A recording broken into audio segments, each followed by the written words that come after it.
இந்த செய்தியை உங்களுக்காக வழங்குவது அருண் மசாலா. 1983 ஆண்டிலிருந்து தரத்துடன் தன்மை மாறாத அறுசுவை சமையலுக்கான அருண் மசாலா.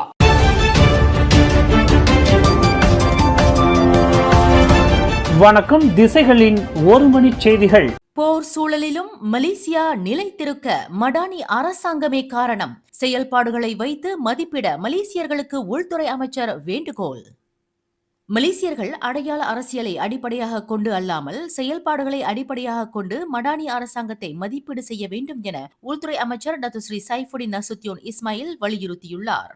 இனம், மதம் என்ற எந்த வேறுபாடும் இன்றி அனைத்து மலேசியர்களும் பயனடையும் வகையில் நாட்டின் பொருளாதாரத்தை முன்னேற்றுவதே செயல்பாடு சார்ந்த அரசியல் நோக்கம் என்றும் அவர் குறிப்பிட்டுள்ளார்.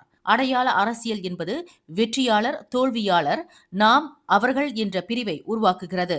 ஆனால் செயல்பாடு சார்ந்த அரசியலில் நாம் அனைவரும் ஒன்றாக இருக்கிறோம். நாட்டின் பொருளாதார வளர்ச்சியை விரிவுபடுத்தி அனைவரும் அதிக பயன் பெற வேண்டும் என்பதே எங்கள் நோக்கம். எனவே மடானி அரசாங்கத்தை அதன் செயல்பாடுகளின் அடிப்படையில் மதிப்பிடுங்கள் என புத்ராஜயாவில் இன்று திங்கட்கிழமை உள்துறை அமைச்சின் மாதாந்திர செயல்பாட்டு கூட்டத்தில் சைஃபுடின் இஸ்மாயில் தெரிவித்துள்ளார். மேலும் அமெரிக்கா ஈரான் போர் காரணமாக உலக அளவில் எரிபொருள் நெருக்கடி ஏற்பட்டுள்ள நிலையிலும் மலேசியா எரிபொருள் விலையை நிலைப்படுத்தி விநியோக பாதிப்புகளில் இருந்து நாட்டை பாதுகாத்துள்ளதாகவும் அவர் குறிப்பிட்டுள்ளார். பல நாடுகள் தேசிய அவசர நிலையை அறிவித்துள்ள நிலையிலும் மலேசியா இந்த நிலைத்தன்மையை பேண முடிந்ததற்கு மடானி அரசாங்கம் பொருளாதார நிலைத்தன்மை மற்றும் மக்களின் நலனுக்கு முன்னுரிமை அளித்ததே காரணம் என்றும் அவர் தெரிவித்துள்ளார்.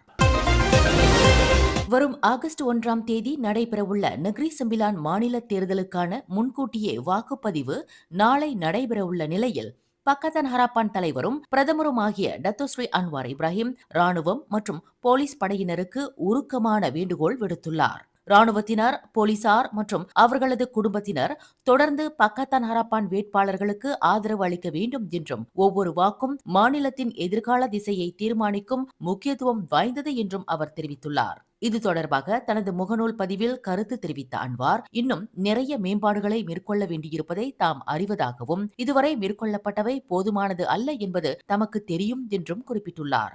மேலும் மக்களின் நம்பிக்கையை மதித்து நாட்டின் முன்னேற்றத்திற்காக அரசாங்கம் தொடர்ந்து பாடுபடும் என்றும் அவர் உறுதியளித்தார்.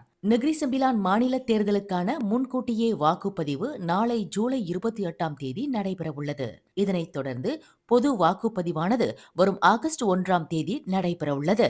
தேர்தல் ஆணையம் வெளியிட்டுள்ள தகவலின்படி 16,884 ராணுவ வீரர்கள் மற்றும் அவர்களது துணையினர், அதேபோல் 5,455 போலீஸ் அதிகாரிகள் மற்றும் அவர்களது துணையினர் இந்த முன்கூட்டியே வாக்குப்பதிவில் வாக்களிக்க தகுதி பெற்றுள்ளனர் என்பது குறிப்பிடத்தக்கது.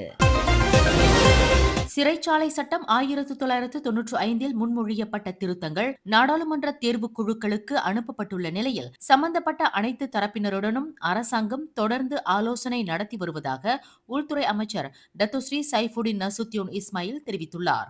இந்த சட்ட திருத்த மசோதாவில் இடம்பெற்றுள்ள பாதுகாப்பு என்ற சொல் சிறைச்சாலை துறைக்கு சட்ட விலக்கு வழங்குவதாக சிலர் தவறாக புரிந்து கொண்டுள்ளதாக கூறிய அவர், இதுகுறித்து மேலும் விளக்கமளிக்கவும் தேவையான திருத்தங்களை மேற்கொள்ளவும் நடவடிக்கை எடுக்கப்படும் என்று விவரித்துள்ளார்.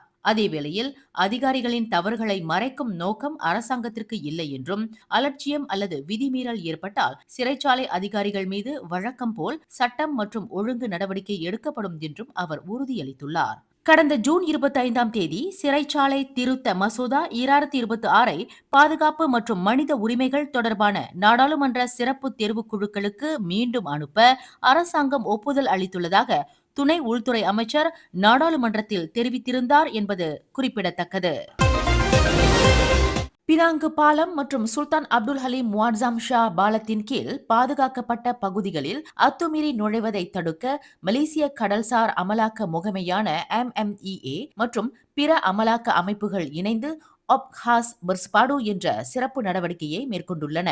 1959 பாதுகாக்கப்பட்ட பகுதிகள் சட்டத்தின் கீழ் இந்த 2 பாலங்களும் பாதுகாக்கப்பட்ட தேசிய முக்கிய கட்டமைப்புகளாக அறிவிக்கப்பட்டுள்ளதால் சட்டவிரோத நுழைவுகளை தடுக்கவும் சட்ட அமல்பாட்டை உறுதிப்படுத்தவும் இந்த நடவடிக்கை மேற்கொள்ளப்பட்டதாக MMEA தெரிவித்துள்ளது.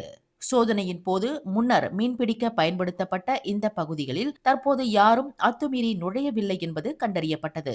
மேலும் 2 பாலங்களின் கீழ் இருபுறமும் 250 மீட்டர் தூரம் வரை எந்தவித நுழைவும் தடை செய்யப்பட்டுள்ளதாக MMEA மீனவர்கள் மற்றும் படகு உரிமையாளர்களுக்கு மீண்டும் நினைவூட்டியுள்ளது. இந்த தடையை மீறுவோருக்கு அதிகபட்சம் 2 ஆண்டுகள் சிறை தண்டனை, 1000 ரிங்கிட் வரை அபராதம் அல்லது இரண்டும் விதிக்கப்படலாம். மேலும் குற்றவியல் சட்டம் பிரிவு 447 கீழும் நடவடிக்கை எடுக்கப்படலாம் என எச்சரிக்கப்பட்டுள்ளது.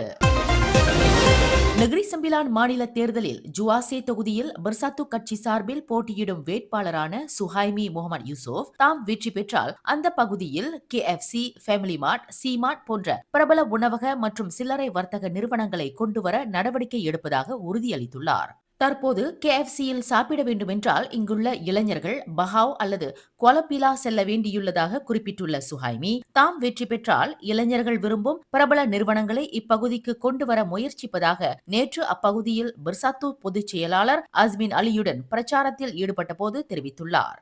அதேவேளையில் முதலீட்டாளர்கள் முன்வரவில்லை என்றால் தனது சொந்த பணத்திலேயே அந்த நிறுவனங்களை தொடங்க தயாராக இருப்பதாகவும் சுஹைமி உறுதியளித்துள்ளார்.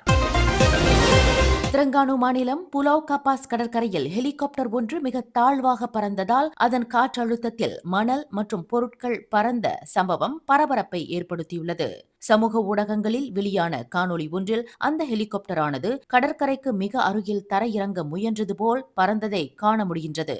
இதனால் மணல் மேகம் போல் பறந்ததுடன் சுற்றுலா பயணிகளின் உணவு மற்றும் தனிப்பட்ட பொருட்களும் சிதறின. இச்சம்பவத்திற்கு சமூக ஊடகங்களில் கடும் கண்டனம் எழுந்துள்ளது.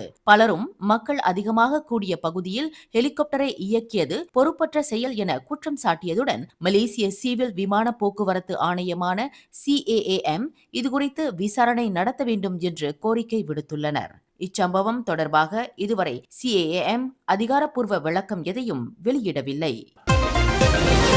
பேரா மாநிலம் தெலோ இந்தானில் உள்ள ஜலான் பாடாங் தேம்பாக் சாலையில் போதையில் கார் ஓட்டியதாக சந்தேகிக்கப்படும் ஓட்டுநரால் ஏற்பட்ட விபத்தில் 2 இளம்பெண்கள் உயிர் இழந்ததுடன் சிறுவன் ஒருவன் காயமடைந்தான். இதுகுறித்து ஹிலிர் பேரா மாவட்ட போலீஸ் தலைவர் சுவா காக்லியான் வெளியிட்ட அறிக்கையில் இந்த விபத்தானது நேற்று ஞாயிற்றுக்கிழமை மாலை சுமார் 6:35 மணியளவில் நிகழ்ந்ததாக தெரிவித்துள்ளார். இந்த விபத்தில் 2 இளம்பெண்கள் சம்பவ இடத்திலேயே உயிர் இழந்தனர். காயமடைந்த சிறுவனும் 28 வயது கார் ஓட்டுநரும் தெலோ இந்தான் மருத்துவமனைக்கு கொண்டு செல்லப்பட்டு சிகிச்சை பெற்று வருகின்றனர். இச்சம்பவம் தொடர்பாக போலீசார் தொடர்ந்து விசாரணை மேற்கொண்டு வருகின்றனர். இந்த செய்தியை உங்களுக்காக வழங்கியது அருண் மசாலா. 1983ஆம் ஆண்டிலிருந்து தரத்துடன் தன்மை மாறாத அறுசுவை சமையலுக்கு அருண் மசாலா. மேலும் செய்திகளை தெரிந்து கொள்ள கீழே இருக்கும் பெல் பட்டனை அழுத்துங்கள். உங்கள் மகிழ்ச்சியை வெளிப்படுத்த லைக் மற்றும் ஷேர் செய்யுங்கள். தொடர்ந்து திசைகளோடு இணைந்திருக்க சப்ஸ்கிரைப் செய்யுங்கள்.